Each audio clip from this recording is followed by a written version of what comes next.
Okay, we are live. January 7th, 2025.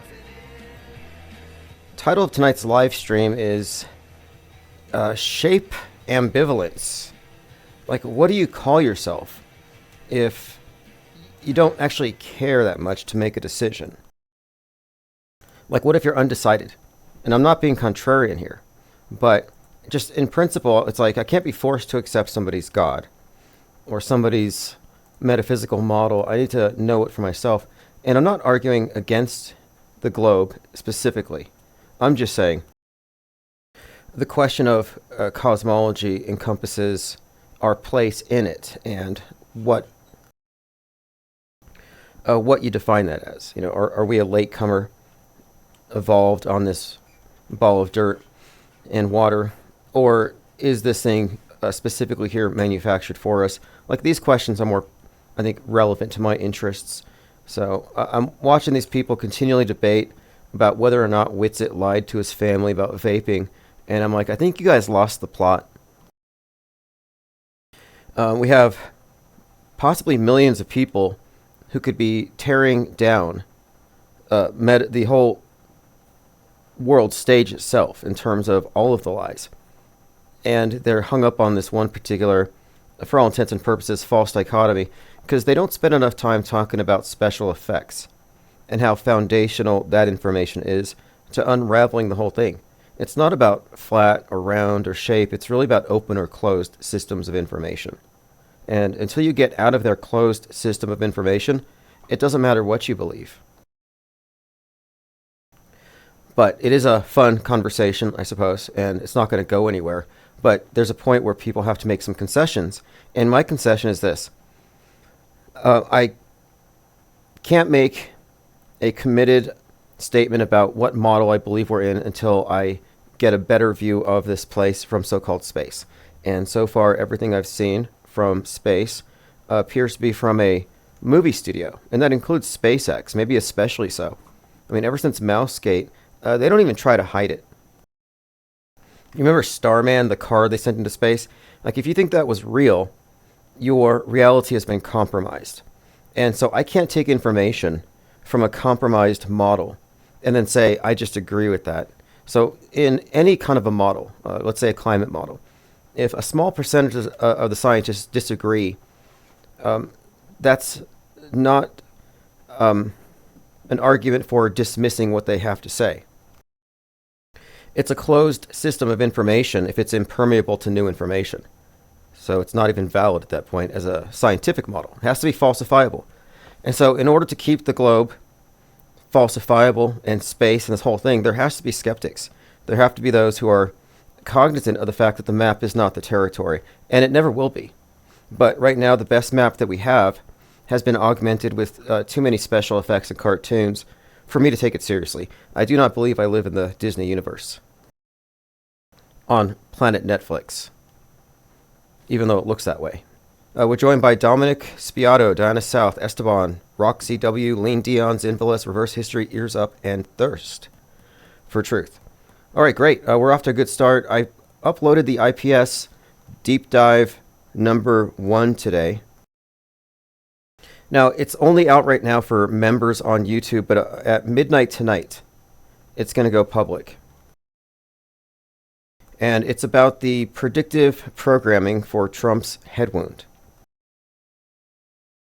And I think I put about 30 clips or more, and it's about 45 minutes.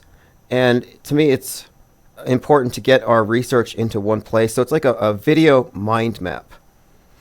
And anyone who's new to the topic can catch up really quick on what we're describing. So, for example, if we're going to talk about Luigi Mangione, we have to bring up the fact that he's actually a composite. He's Robin Hood, he's Joker, he's an amalgamation of these various archetypes presented in the news. And this is a common thing that we see. And Trump happens to be one of the most popular manufactured historical personages walking the world stage right now, alongside Elon Musk, whose own father admits that he is directly named for the Elon in Wernher von Braun's Mars: A Technical Tale. So Musk and Trump, these are both real people, but the roles that they're playing are roles. These are not rogues. They're not doing their own thing. They're reality TV show characters on the world stage. And what they do becomes part of our shared historic narrative. And if you think your history is objective, explain to me how you can fit together not just fake news stories and events, but how these stories and events shape the wider news narratives. How do you look at that every day and not recognize how that's affected history and always has? So no, we're in a model that can't possibly align with the real thing because it's been bent. The news bent meta scripted reality. Joined by P. Trippa. By the way, phones are open. Thirst said, I quit paying attention to FE once TVT stopped making content. It hasn't really grown. It never grew outside of the dome. They were always constrained. I always knew they would be. It's like you guys are just in an alternate closed system, and you're rejecting NASA's stuff, and you're plugging in Bible verses. And that's not a step forward. It's trading one model for another. And from the beginning, I said we have to be model free. This is not something to believe in. This is something to come to know. And right now, nobody has enough information to know. The Gloobers think they do, because that's the official state approved model, but it's like a God construct at this point. They argue from it. It's the supreme authority. We pay taxes because we don't want it to flood the world. But ultimately, the globe is a construct, and it may or may not be a globe. To me, the more important question is, how do we arrive at our worldview? And if you accept it, you have to accept that you've been given a lot of cartoons and fabrications and simulations, so your information is tainted. And you may not want to recognize this fact. You might want to have just blind faith and pretend like NASA hasn't been faking a space station for 24 years. That's got to be a record for a reality TV show, 24 consecutive years. But as far as quit paying attention to flat Earth, there was nothing to pay attention to. It wasn't growing as a topic. You have some people who are still stuck on their models. And I've always maintained that you're not going to map this place out from your basement. It's going to require boots on the ground. So at least we can say that the trip to Antarctica was useful in that respect. It showed that there's interest. And I'm very intrigued by the skepticism here. Because it's important to have low information separated from informed disbelief, but you're not a skeptic if you just disbelieve it because of the source. And so I'm looking for principled skepticism. And there were people who did their work, analyzing the content, checking out the shadows, and trying to find out, is there a way this could be fake? They're just inspecting it. Like buying a used car, you want to check it out first. And it didn't help that the used car salesman in this analogy were mad at us for asking basic questions. Hey, we just want to see a report on this thing. We want to look and see if there's any sort of places where it could have been manipulated. But I think a lot of people are satisfied with the footage.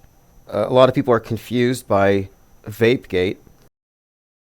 I think it's safe to say that whatever the shape of this place, Whitsit's never going to vape again. Like, this has to have just ruined it for him. So if he was an addict trying to hide it, I'm thinking he's over it now. Virgin says, Trump was talking about buying Greenland again. Why? Because it's close to Hyperborea. Yeah, they're also going to rename the Gulf of Mexico to Gulf of America. Or hopefully just America. So you only have to change 2 letters. Gulf of Mexico.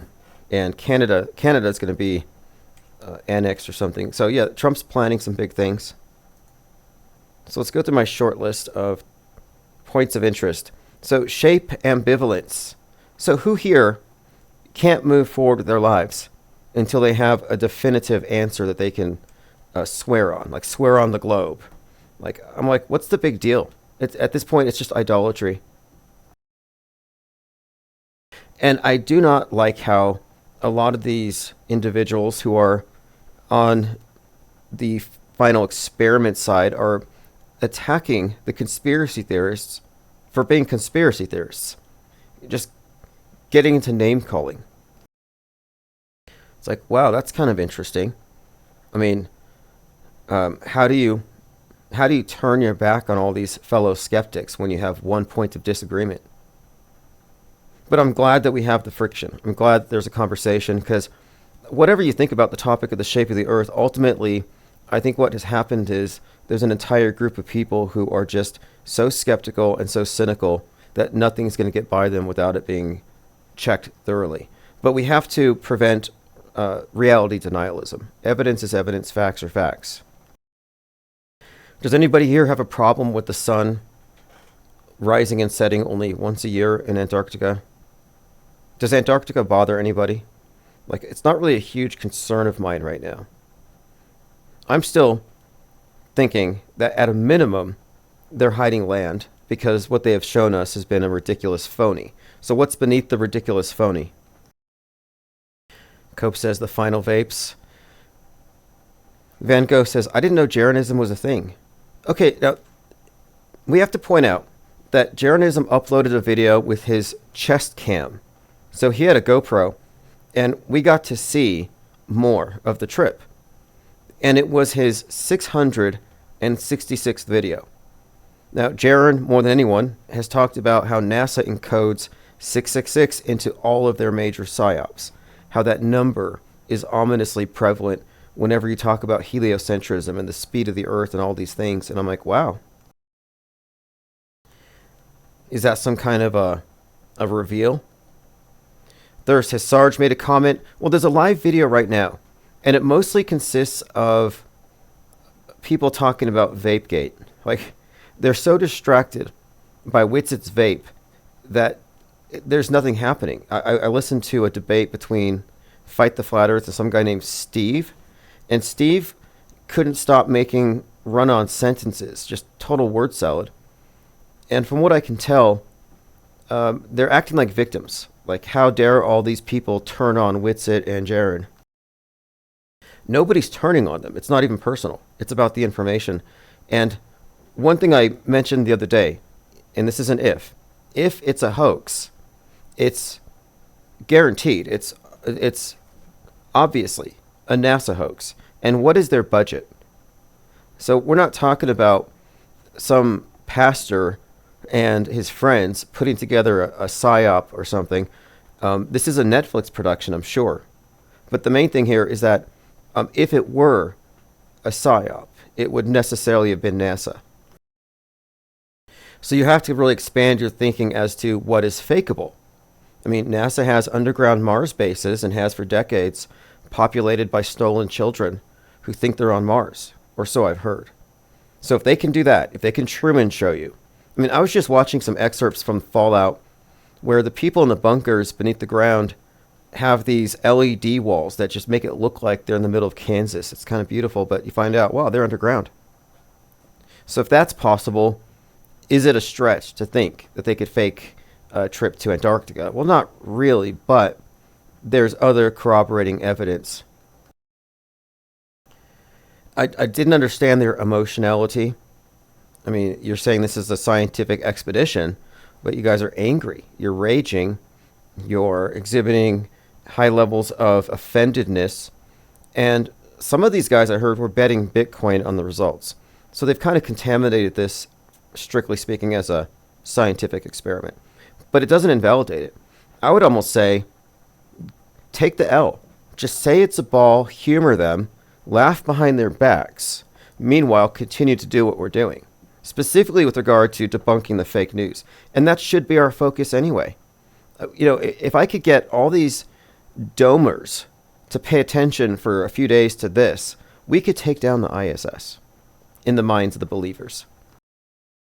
To me, that's a worthwhile goal. And maybe we should send somebody to the North Pole. Mount Meru expedition. Who would get behind a Mount Meru expedition? I would lead it. It's probably cleaner than Mount Everest. I was just looking at this documentary on Mount Everest. It's like body, tons of excrement, and they can't do anything about it.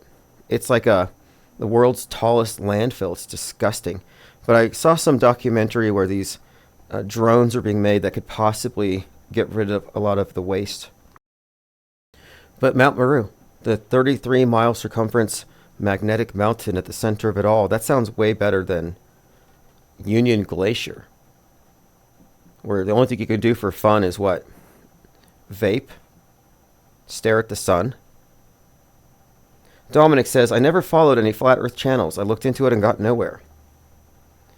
Here's what we did with it. This channel.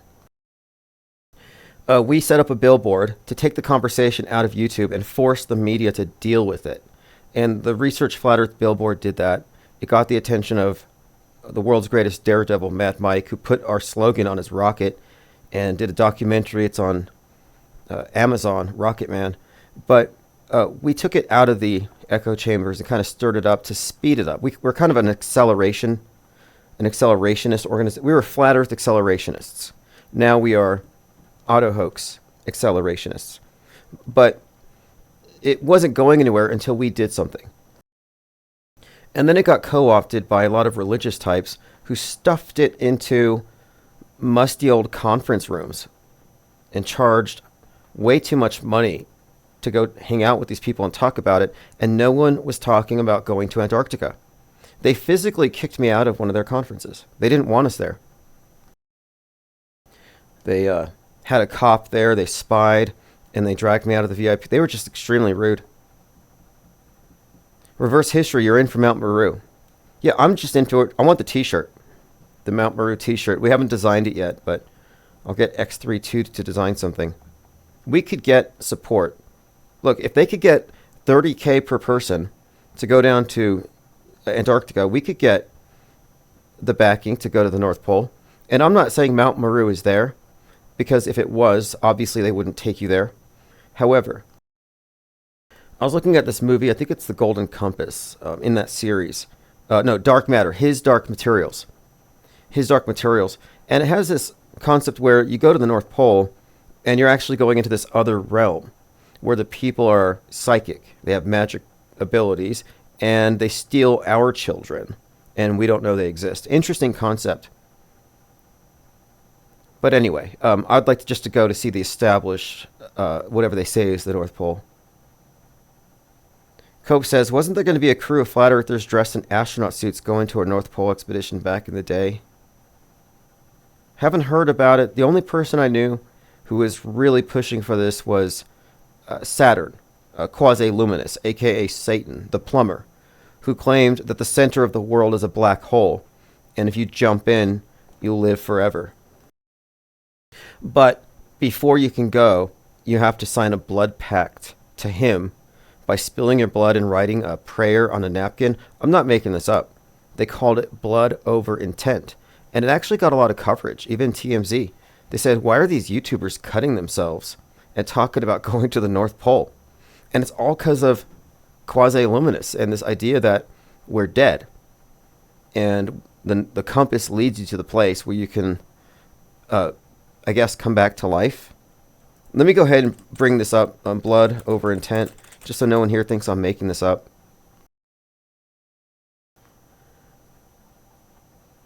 Okay, here we go. There are so many of these. Let me put on North Pole. Was anybody here a part of that? Do you know anybody? I actually know someone. I think I talked to a few people who actually did it. YouTube blood cult, internet rabbit hole. That's the one. There's quite a bit of coverage on this. Spill your blood to enter Satan's craziest YouTube cult. And this isn't some like black metal, heavy metal, Satanist thing. This is like a flat earth fringe thing. But your rite of passage to get in is you have to have your blood pact with quasi-luminous. Anyway, let's move on. Zinvala says, sounds like the show Lost. What's up, Knight Rider? Says, love your work. Thank you. And I uploaded a IPS deep dive into the predictive programming for the Trump head wound. It goes live at midnight. I just wanted to give members the opportunity to have the first comments, and I'll be reading those here shortly.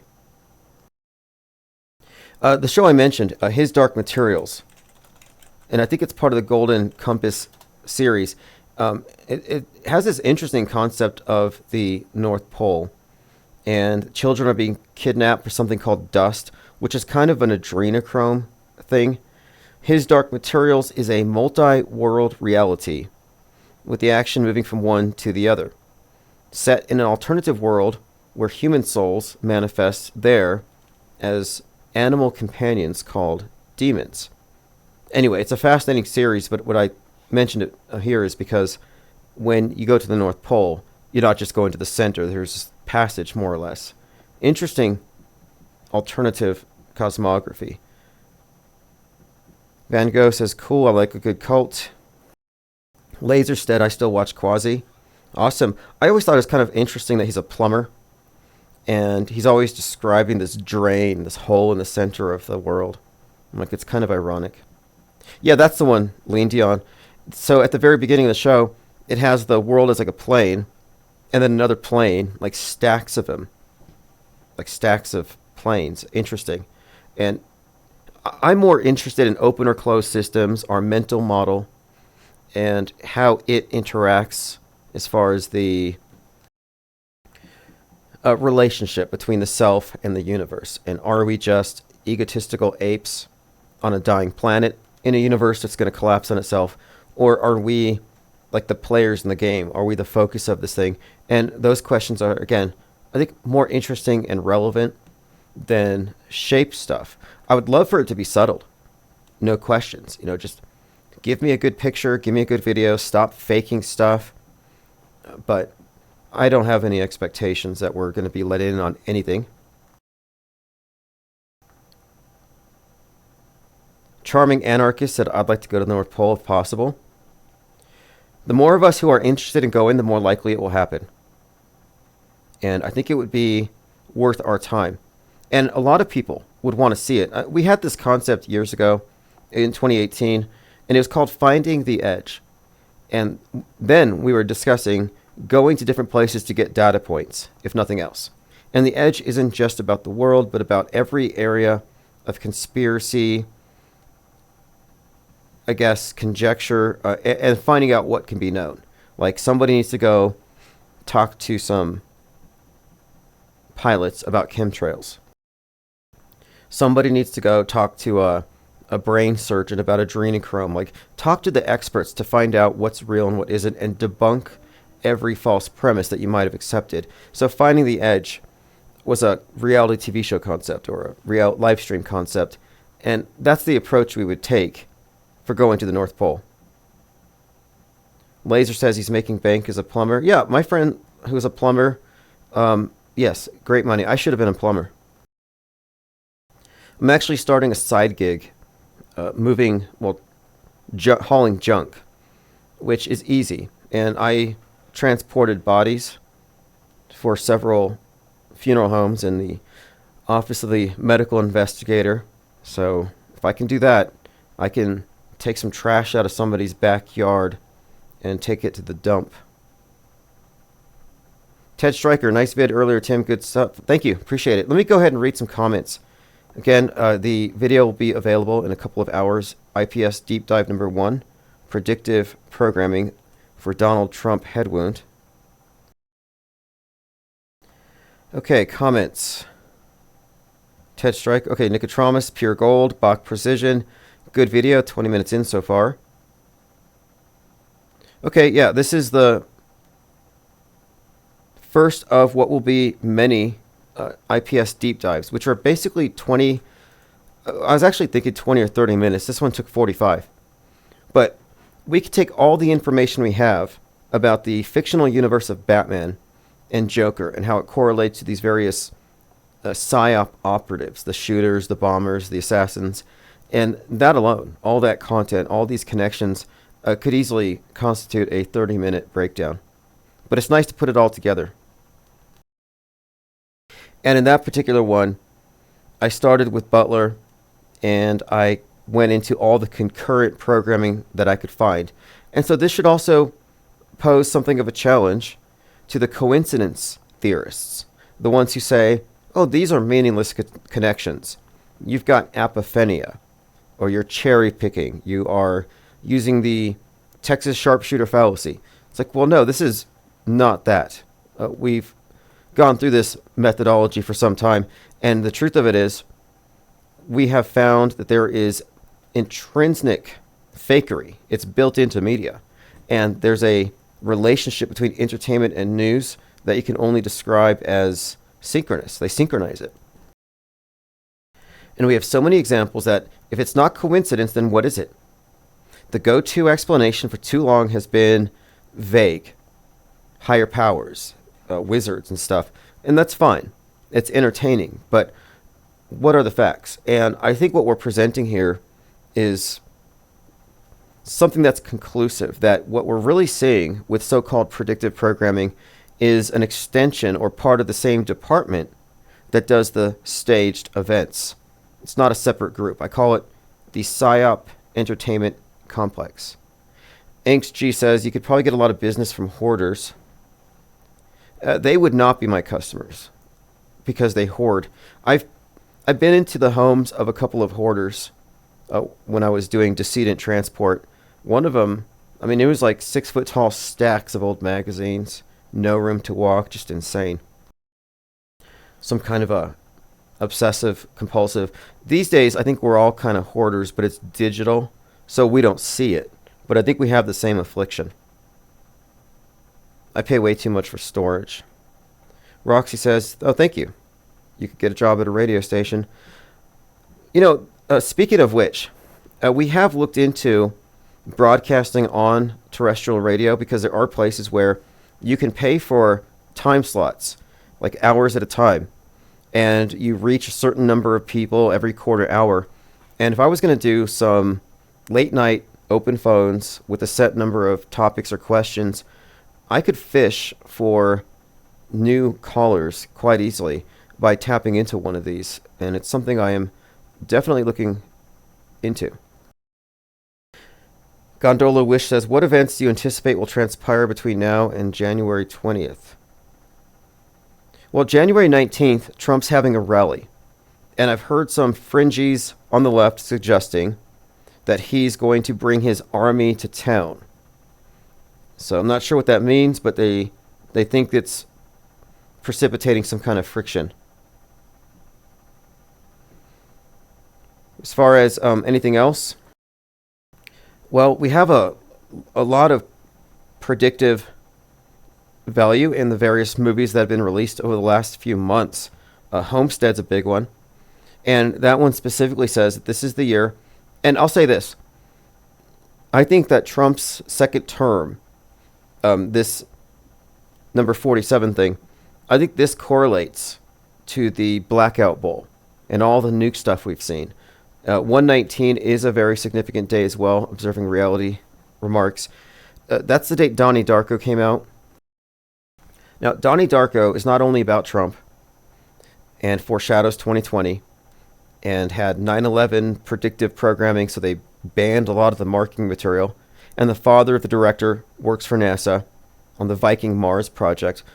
Despite all of that, the more recent movie, Leave the World Behind, one of the main characters, Rose, is based on Donnie Darko. They call her Donnie Darko. And Rose is the one who goes into the bunker, which I think symbolizes the rabbit hole. And then she goes down to watch Friends on the DVDs to escape the world ending. And Leave the World Behind, perfect anagram for Behold the End War Live. And that's one of the meanings of this movie, is that everything we have is a mass agreed upon delusion. Julia Roberts' character said that. If you haven't seen Leave the World Behind, it's worth it to watch it again for the Donnie Darko connections. But it's worth it to watch anyway because the Obamas are behind it.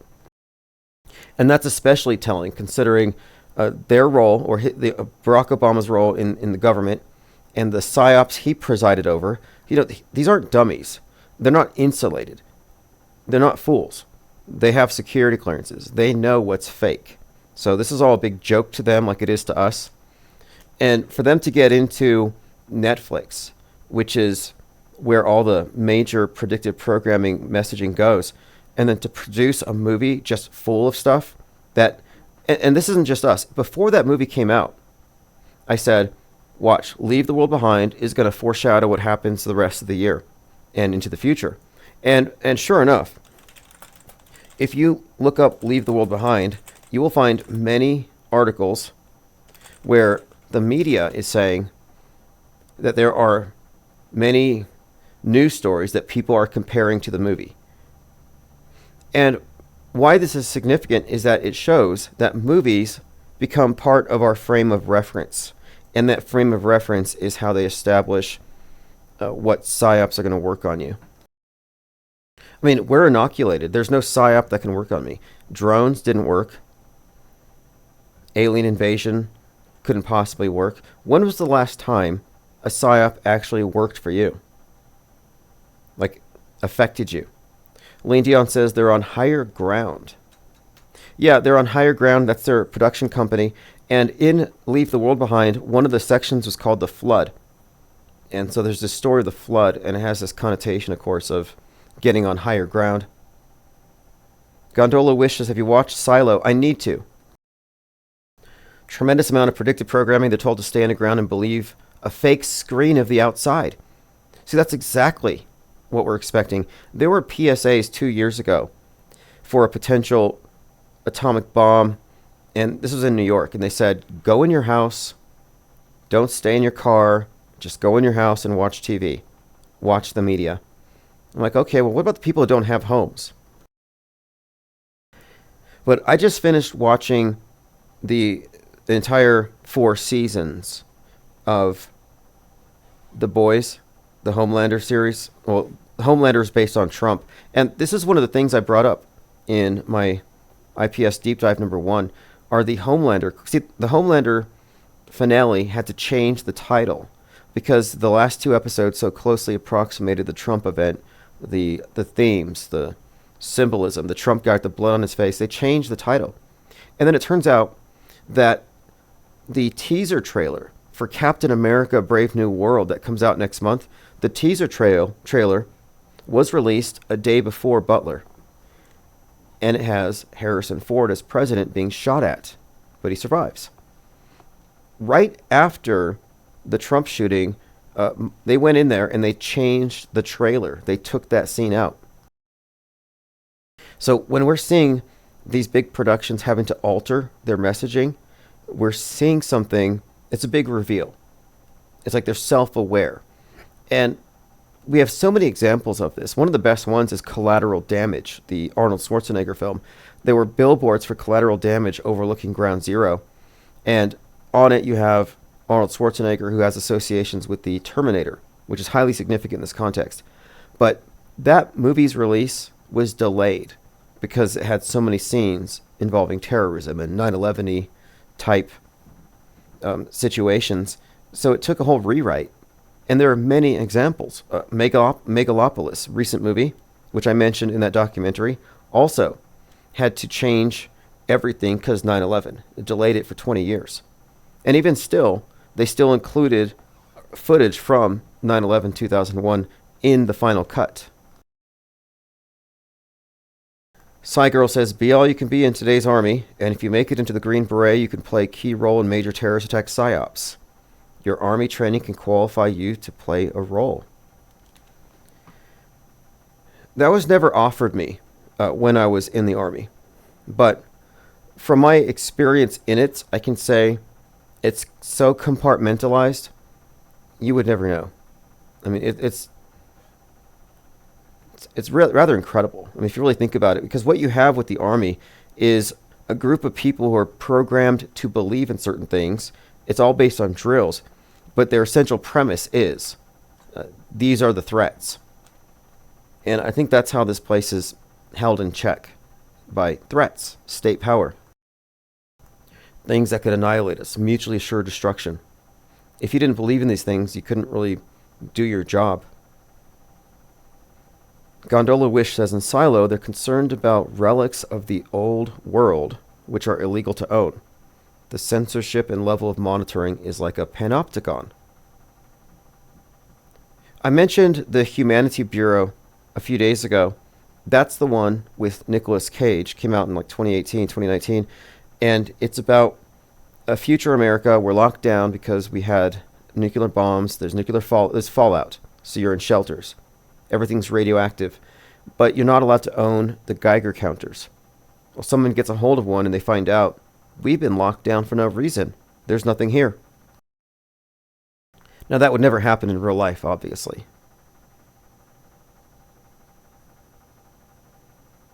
Knight Rider says, the Muslim guy recorded his Google glasses 2 weeks before, but didn't record his alleged massacre. Don't buy it. Haven't seen... Yeah. Okay, that one, the guy was wearing the Google glasses. I saw that video. The truck attack, the lightning truck, just as you had lightning striking the Washington Monument, the Empire State Building, and the Capitol, the lightning truck and that truck attack compares with that other attack that was like a Christmas attack, and then you had this other one.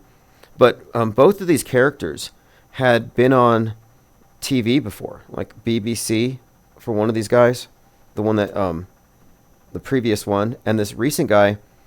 You can find him his military pictures. You can find his advertisements as a realtor. So they're really working hard to make them more than just two-dimensional characters. But no, I don't see any evidence. I saw one video from one of these things, and it's typical. A camera, flip phone, kind of sideways, blurry. You don't see anything. What you do see look like dummies. And I've seen, I mean, these recent ones, the recent training dummies are so realistic. They bleed. They breathe. They say, I can't breathe if you kneel on their necks. Like, they're so realistic that they fool the camera. And they shipped many of these things to Ukraine for some reason. Now, when I was in the military, I spent some time at Fort Lee. I was reclassing into mortuary affairs, and we had a warehouse full of bodies. Just training bodies. So you could get used to moving bodies around. And they've advanced it. But these are simulations. Like, think about it. These are just crisis actors. But they don't give you duper's delight. They don't grin on camera. You don't have to pay them. But we don't only have to worry about digital deepfakes. They've got Hollywood working on their special effects departments. Cygirl says, Major Nadal Hassan at Fort Hood was an army psychiatrist treating recruited soldiers who suffered PTSD. He was court-martialed and sentenced to death for shooting 13. That was a great one to look over. He was from the Soldiers of Allah. He had the card. They claimed he had secondhand PTSD. So hearing their stories of things they did that gave them PTSD, gave him PTSD because he was sympathetic to the people they were killing. Now, that whole story is fake. And it's kind of, when I say it's funny, I mean it's like, it's funny in the sense that you want to throw popcorn at the screen. Because with most psyops, you have professional camera crews, the mainstream media is there, and they've got their crews, they're good lighting. When it came to the Fort Hood shooting, it was the military media, like the soldiers who have as their MOS, they're doing journalism. And so there wasn't a lot in terms of decent photographs. It actually looked so staged. It was one of the most obviously staged psyops we've ever seen. And you didn't see very much because it's on a close military base, which made it even easier to pull it off as real. But yes, nobody died, nobody cried. That was 2009. At the time, I thought it was real. But I retro auto hoax. And I'm like, wait, this one's way different from other psyops because it's on a military base and you don't have as much footage. It was very minimalistic, sparse. But it's important to uproot these things because if you operate under the delusion that these things happened, it changes your worldview. That's what I mean by the map doesn't match the territory. That's why I say I'm ambivalent about the shape. I'm ambivalent about believing any of these things they tell us to believe in a compulsory way. I just feel like we're not getting enough information. And if you're not disbelieving by default in 2025, it's naive at this point. And that's simply because visually it's becoming increasingly difficult to tell the difference between real and fake. You can be lied to visually. Gondola Wish says, what do you think about the fires in California, such as Pacific Palisades and Santa Monica? my opinions on the fires, either it's lie hop, let it happen on purpose, or it's like, I don't believe in direct energy weapons. I don't believe in Chinese or Jewish space lasers, and I don't think that we need to account for some kind of special weapons that we never heard of that are melting cars or whatever they're always saying with these fires. I think it's generally with any of these things, I don't know, I'm very skeptical. I mean, look what happened with Maui. You had people saying 1,500 kids were incinerated, just ashes, and everybody forgot about them. No, that's not what happened. There were 1,500 children who were sent home from school or something. They weren't vaporized. And then you had some other place, Jasper, same thing. And people will share videos that look like augmented virtual reality of these cars that, or prop cars even. So I think you could take natural occurring events, fires, etc., and then just add a bunch of stuff onto it. Add some fire-nados, add a sharknado, some prop cars, and then blame the Republicans for not supporting climate change. Because ultimately, a lot of the stuff about hyping the climate disaster, it's a left-wing position to attack the right. It's a government-centric worldview attacking the private sector for what they're doing to Gaia. They can't convince us the ocean levels are rising, but they can definitely make it look like the fires are much worse. You have fires in Beverly Hills, LA at the moment. We'll have to see. There's every incentive in the world to exaggerate things when it comes from the media's perspective, which is kind of tragic when it comes to real things. Yeah, whatever happened to the 5G bug zappers? I knew a bunch of people who were terrified of 5G towers. Just like these things are weapons. Someone said it's a distributed, what was it called? I was told it was a distributed something death weapon. I'm like, I don't know. I think it's just a better internet connection. But there are such a thing, there are effects that you can experience from having these types of beliefs, paranoid beliefs, delusions. You've got psychosomatic effects, nocebo effects. But in every one of these instances, and this is a pattern, Maui happens. Left wing says, oh, these are extraordinary fires. Never seen anything like it. And it's caused by climate change. Right wingers will say, extraordinary fires. Never seen anything like it. Must be secret government direct energy weapons. So you see how that works? One side blames the private sector, one side blames the government. And both of them are in agreement that the fire is worse than it's ever been. And I'm saying, no, it's probably something completely normal. And each side is capitalizing on exaggerating the story. And they have their respective views. They coexist. They don't cancel each other out. Half can believe in geoengineering, that's a secret government project, and the other half can believe in climate change. And it works just fine. I think it works as long as we don't come to a position of skepticism and non-belief. As long as you believe something. I'm a non-believer in any of these things. Let's see. Democrats, they don't have a shaman on their side. They failed to stop the certification. Stu Peters in the crosshairs of Milo. Now, the reason I'm bringing this up, Milo Yiannopoulos is one by one targeting various alt-right figures for destruction, from Nick Fuentes to Laura Loomer. Now he's going after Stu Peters, who was recently arrested for drunk driving. Imagine if Stu Peters had crashed into a Christmas parade. Like, for real. Anyway, I brought up Stu Peters because in the Netflix show The Madness, which foreshadows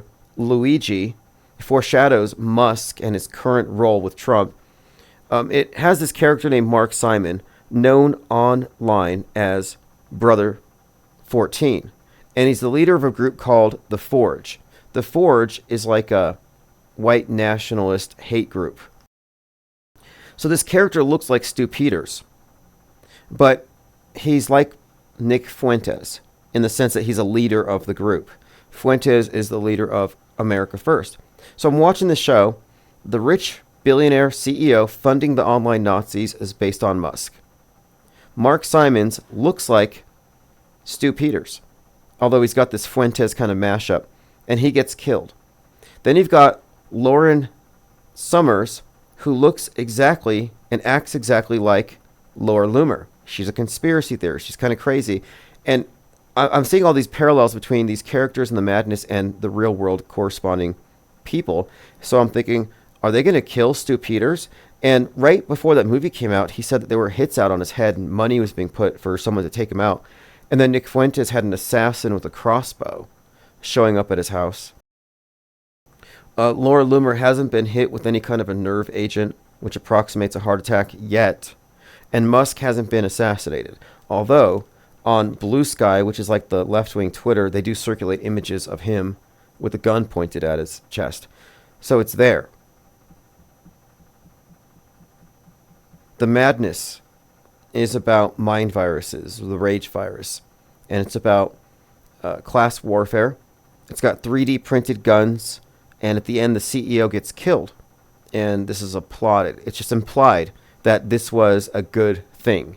Because this billionaire who's paying for the online Nazis stole the election. That's actually in the subtext. The main character, the hero, is based on Don Lemon, which is hilarious. They even call him, jokingly, Don Lemonade in one scene. But the Elon Musk character in this movie is like the ultimate bad guy because he helped steal the election. He's paying for the Nazis. And it turns out that the Stu Peters character, Mark Simons, is going to publicize emails to show that he's being financed by this billionaire. So it turns out he gets killed, not by some crazy leftist liberal Don Lemon type, but he's killed by his own. It's an inside hit job. So this gets to where we are right now with Stu Peters. Why is Milo Yiannopoulos taking out Stu Peters? So in addition to the DUI, apparently Stu Peters has done these Puff Daddy type parties on boats. They call them booty cruises. I saw a couple pictures and I stopped looking. There's other stuff in there, not paying alimony, possibly felony level violations. So I look forward to seeing what happens with Stu Peters. I invited him on to Infinite Plane Radio and then he didn't block me, but he ghosted me. Even though he promoted my video where I went to the city council and I let them know that the space station's only a movie. But I think I'm blacklisted. I'm blackballed. Do you know where the phrase blackball comes from?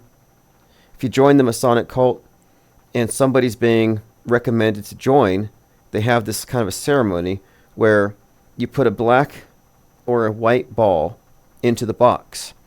And it's all anonymous. It's a vote. And if one person puts a black ball in the box, the prospective candidate doesn't get in.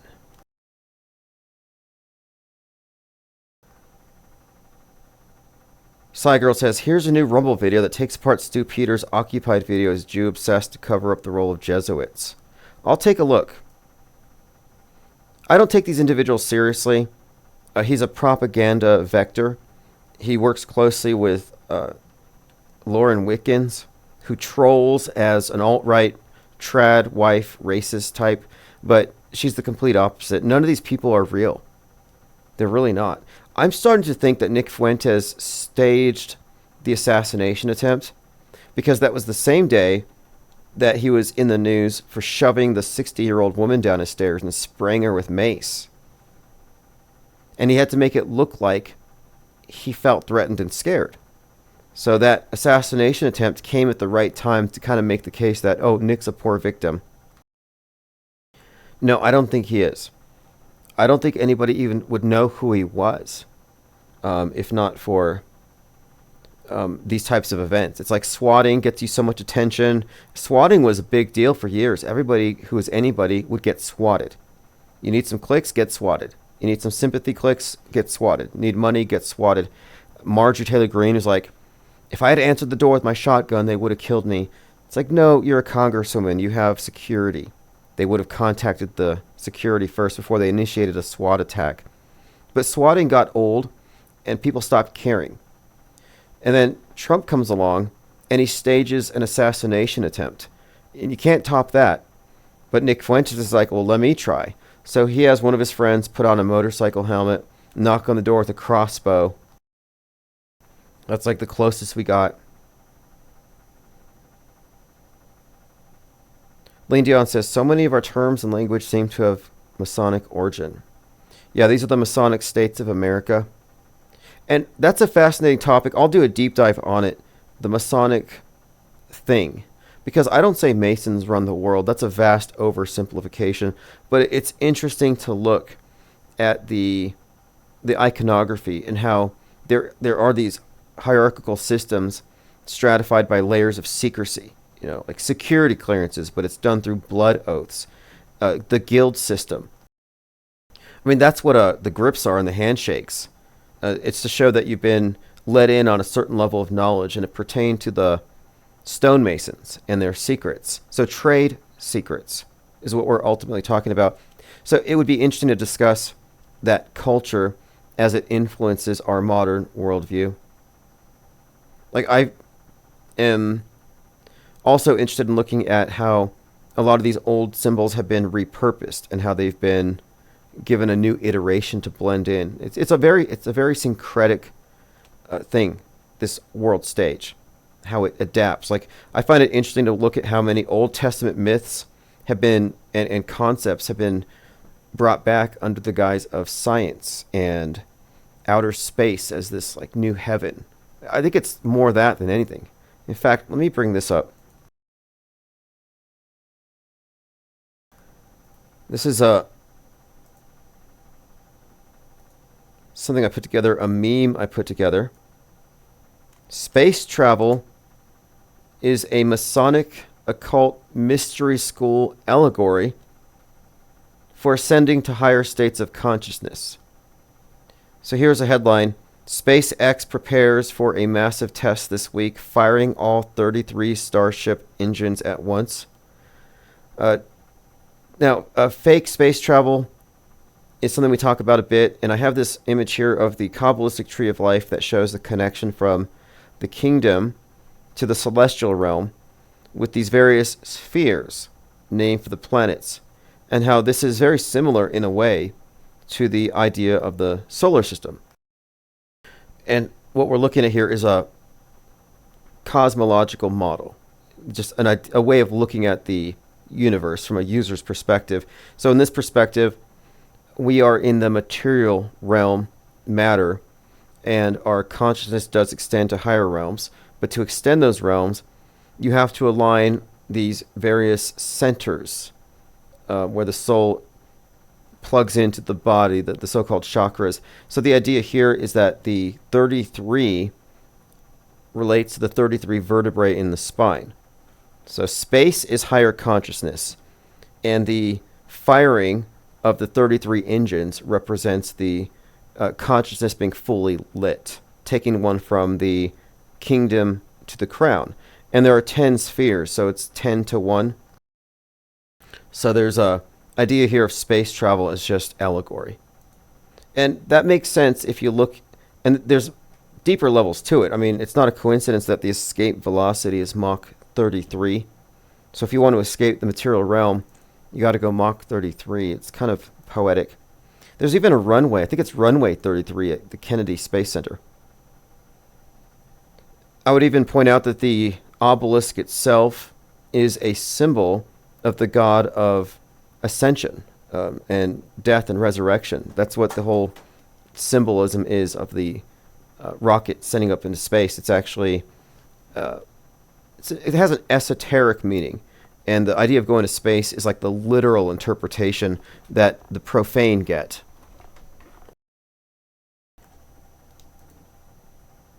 Gondola Wish says, New Agers tell you there are 7 chakras, but there's at least 3 more. Sure. Yeah, even, and I've been researching this stuff. I look into it.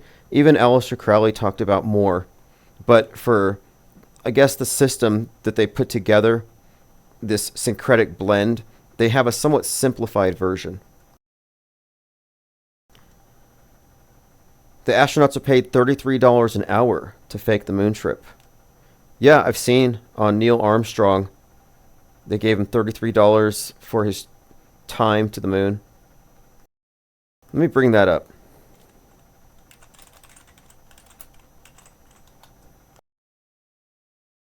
The U.S. government reimbursed Buzz Aldrin $33 for travel expenses. So to drive to the moon base or to the stage. In 1969 money, he was paid $33. In today's equivalent, that'd be $280. And there's something else too. The first thing he did on the moon, and this wasn't on the video that we got, but Buzz Aldrin took Holy Communion on the moon. Alone, overwhelmed by anticipation, he took part in a Christian sacrament, a rite of Christian communion. And Aldrin talks about the wine and how it looked pouring into the chalice. So he did a little Catholic mass up there. And if you look at the meaning behind it, stripped of its Catholic context, but put it in the broader pagan context, the Gnostic Catholic Mass, which is fundamental to the OTO, Thelema, Jack Parsons, everything he was about, it makes a lot of sense that they would actually do the Holy Communion on the moon. But I would say it has nothing to do with Catholicism as people conceptualize it. It's God, goddess stuff. It's the great rite. But there's an article here about it. The bravest person I know is my daughter, Cynthia. Sorry about that. Wrong. It's a commercial. It says here, he reached for the wine and bread, the first foods ever poured or eaten on the moon. I poured the wine into the chalice our church had given me. Now I'm curious, how did he drink it through the helmet? I poured the wine into the chalice that the church gave me. In the 1/6 gravity of the moon, the wine curled slowly and gracefully up the side of the cup. Then he read scripture. Aldrin felt... Oh, I see. Armstrong looked on but didn't participate. Aldrin felt that the service should be broadcast to the entire world. This is interesting. There was some kind of issue here with a atheist activist named Madeleine O'Hare, once dubbed the most hated woman in America for her activism in behalf of separating church and state. And that doomed the communion service. O'Hare sued NASA after Apollo 8 astronauts read the book of Genesis in their 1968 broadcast when they became the first humans to orbit the moon. So there's a video where Christmas Day 1968, they're orbiting the moon and they're reading from Genesis. So I remember this. They're reading from their Bible. And some atheists got really mad about it, so they didn't broadcast the communion on the moon. The press did report that Aldrin would bring the bread on the spacecraft, but they kept the ceremony low-key because of the debate. He kept the ceremony confined to the spacecraft and not the surface of the moon. I'm still curious how he got the bread and the wine into his mouth. Madeleine Murray O'Hare. Never heard of her. I like her already. I will take a look. But ironically, what Madeleine O'Hare would be missing is that you're not separating church and state if you think that the moon landing is separate from church. The media is the state church globally. And what you saw with the moon landing was a miracle that validates their worldview, their science, their priesthood. To me, it was a religious rite more than anything. It was Episcopalian. So, no, I think that was it. I don't know. I have to double check it. It was the church he belonged to. One of these religions where they simulate cannibalism and blood drinking. Got zombies in there somewhere. No, I'm not trying to make light, but there's a literal interpretation of these things that I find a little hard to understand. But whatever. Some people think we landed on the moon. And if you're going to mock that, then everything could be mocked. And I'm only in this debate because I'm trying to get to the bottom of things, and I want to separate beliefs from knowledge, and I want to also make the distinction between the qualitative differences. between low information beliefs and informed disbelief and skepticism. Like, I'm not an atheist, but I am certainly not a believer in any sort of establishment church. I don't have a monotheistic God construct, but I haven't just stopped thinking or asking questions about what's the bigger purpose or beyond, simply because the dominant paradigm says we're just egotistical apes. Like, I'm pretty sure there's something more. I'm just not allowing that to be defined for me. Because one of my criticisms of religion and mysticism and establishment-friendly paradigms is they all seem to externalize the locus of control and minimize or even undervalue it seems like they marginalize or undervalue the individual at the expense of the collective. So the idea of synchronicity, for example, I think is one of the big tells about how our dominant shared paradigm can't possibly be the whole story. Like, there does seem to be some cybernetic connection between the self and the universe. And to say, oh, it's just a pathology or it's just apophenia, to me, that's a very limited perspective, and we need to look at all the evidence. And that evidence may not be available in our lifetimes. So if that's the case, then I'm happy being ambivalent about having a full-blown model and conclusion while I'm alive. Like, I don't need a sense of certainty about big questions, especially if it's false, in order to feel complete. And we'll go on from there. Mike D, I don't have Mike D visible in the chat, so if somebody could copy and paste his comments, if they're valid, I'll read them. For some reason he's blocked. I had nothing to do with it. Or maybe I just forgot. And if I forgot, then it probably wasn't so offensive that it warrants keeping you excluded.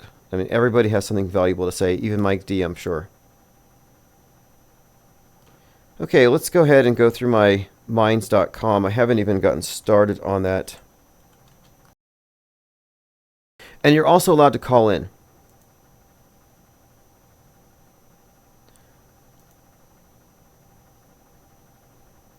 Okay, here we go.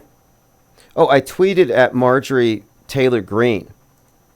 You know, I do this to all these people. I'm like, hey, to Stu Peters, you're Mark Simon, Brother 14 in The Madness. I'm like, Laura Loomer, you get killed with some kind of a nerve agent as Laura Jennings in The Madness. I sent a message to Representative Marjorie Taylor Greene, and I'm like, yeah, you're Firecracker from The Boys. She even quotes her Jewish space laser mind control thing. So this is just strange to me that somebody could be completely turned into a TV show character and not even know about it or sue because their likeness has been appropriated. Like, you have a right of publicity. I mean, I get parody and satire, but she should be capitalizing on it. But she may not even know. It's like, oh, by the way, you're in this TV show. It's pretty wild. They probably have the same writers. I mean, I don't think any of these politicians at that level are anything more than glorified crisis actors and reality TV show actors. Now, check this out. This is fascinating. Someone sent this to me today. I have this article called Symbolic Significance of Subways and Trains in the Class War. Metascript connections between Jordan Neely, the Prophet of Doom, and the Joker. So you may recall this article. I'm not going to read it here, kind of short on time. But I follow someone on Twitter. Mike Kim often sends me various links of software to check out. And he showed me this thing called Notebook LM. And what you do here is you send it a link and it'll read your blog and it'll create this kind of chat GPT type dialogue with these like podcast hosts who don't even exist. And they talk about your article as though it's the most interesting thing they've ever heard. So I'm going to play a sample of what is in fact AI podcasters who do not exist. And they're really enthused about my article here. Hey everyone, welcome back. We're diving into an article that really kind of got me thinking. Oh, yeah. It's by Tim Osman. called Symbolic Significance of Subways and Trains in the Class War. And he published this one back in May. Of this year? Yeah, May 17th of this year. Okay. What I found really interesting about this article was how he kind of connected some recent events that seemed completely separate at first. Yeah, like what? Like the death of Jordan Neely. Okay. Yeah. The Ohio train derailment. Oh, wow. Yeah, completely different. And even movies like The Joker and Snowpiercer. Interesting. And suggest that they all point to this kind of hidden narrative about class struggle that's been playing out. Oh, that's interesting. I'm very curious to hear where he goes with that. Yeah, so Osmond starts off by painting this picture of the subway as a symbol. Okay. Almost like the underbelly of society. And he even says this, quote, "The subway signifies the poor in the class struggle. Underground, out of sight and out of mind." Oh, wow. That's pretty powerful. yeah. So that's just 1 minute into it. They go on for 18 minutes. Yeah, Gondola Wish. It sounds like NPR. The same inflections. In fact, there's sometimes where she makes a statement like she's asking a question. Like, this is NPR stuff. Subway trains and class warfare. I'm not going to play it all, but there's some great potential here. And I remember having a conversation with JLB recently, and he said something about, do you think that this will be replaced, that podcasters will all be fake? And it's like, yeah, we already crossed that line. Unbelievable. Derek Gates, how did you get Art Bell's Dark Matter? I'm not the owner of it. The owner of it hired me to be a program manager. And we worked with one of Art Bell's former producers, but it all fell apart, as these things do. But I did meet a lot of interesting people, and I am interested, in fact, in that kind of a model of networking with other content creators and putting together some kind of 24-hour network. But that is something I'm interested in doing again. Let me play a little bit more of subway trains and class warfare, because they do quote me. Interesting questions about how we consume information and how easily we can be swayed by these carefully crafted narratives. Yeah, because if we're not careful, we can get trapped in... Now, what's interesting about this, I had this short conversation with Armin Ree in Discord, and we're like, what would happen if you took the guardrails out of AI and when it's assessing information, if it has bullshit detectors and it no longer believes Wikipedia? What if it becomes so visually literate that none of the deepfakes work on it? It's almost like AI has the potential of being essentially auto-hoaxers, like skeptics, because that is kind of a methodology thing. It's an information processing thing. Are you going to be a passive or an active consumer of information? So they have to guardrail it. In other words, they have to lobotomize it. Otherwise, it'll figure out the truth. Now, I'm pretty sure there are different types of voices that can be used. So I'm just barely getting into this, but it's given me a lot of ideas.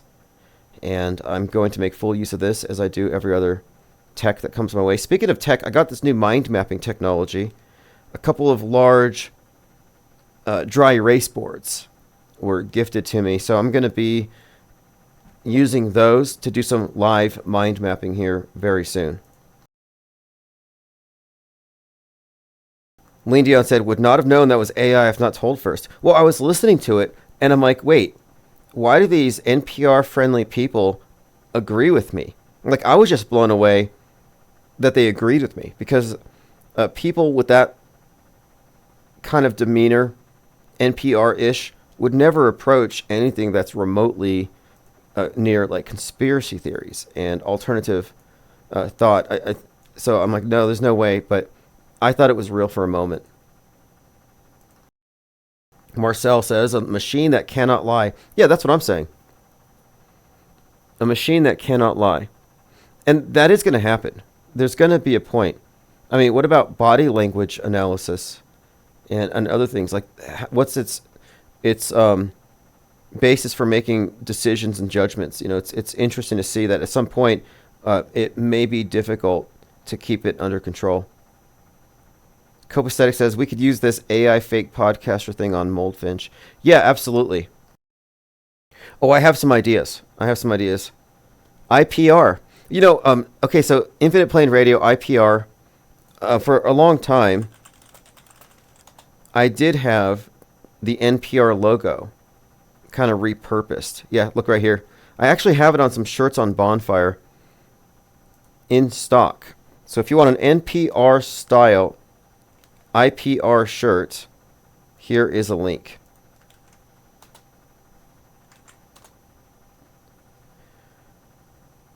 Cygirl says, large language models can analyze text for style and lexicon in a flash and give you probabilities and likely authorship based on sampling first.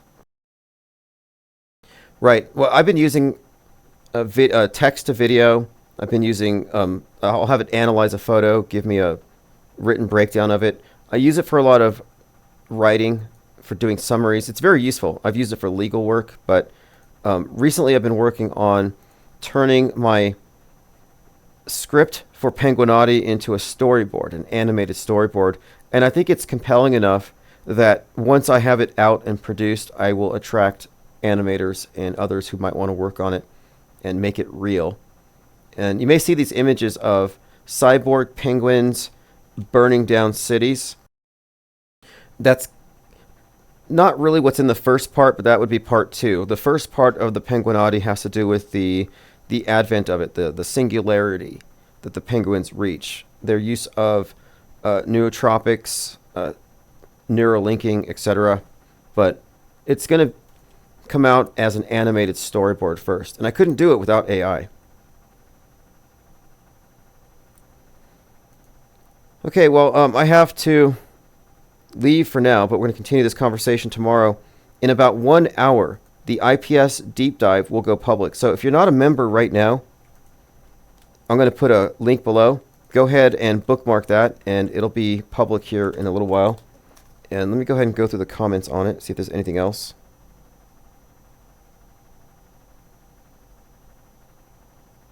Okay, I'll address these tomorrow. Got a lot of interesting comments. Etheric Bliss said, echo chamber, not so much. I've seen this channel evolve exponentially over the last year. Like-minded may be more like it. Much longer comment. But yeah, I agree. This is not an echo chamber. Echo chambers are closed systems of information, and this is quite the opposite. Like, there's no idea that I'm not willing to debate on. That's why I'm putting together these IPR deep dives, these IPS deep dives, because I want to put our best ideas forward so they can be challenged. I have a book that I'm about to publish. There's a few more pieces of art I want to put inside of it, the book Lie World. And I'm going to record the audiobook for it first, before it hits print. But I'm putting it out there so people can analyze the ideas, criticize them, and hopefully help us evolve even further if we're stuck or wrong on something. Because when it comes to what I brought up in the predictive programming documentary there's only a couple of possibilities. Either we're looking at a string of interesting coincidences that have no meaning, or there is some kind of intentionality behind it. And I intend to make the case for intentionality. Many people who accept that these things are not coincidental are not able to figure out what's behind it. And that's kind of what I'm focused on here. I think we know. And I think we know why. And so I'm putting my thesis forward, and we'll see what happens. But anyway, I appreciate everyone here, your comments, your calls. It's been a very interesting couple of weeks. We've been getting a lot of first-time callers. So I'm going to do my archiving. I'm sorry, Mike D. I couldn't read any of your comments. I'm sure they were great. But you're welcome to call in anytime. This is Chief Crow, Auto Hoax, or GTFO.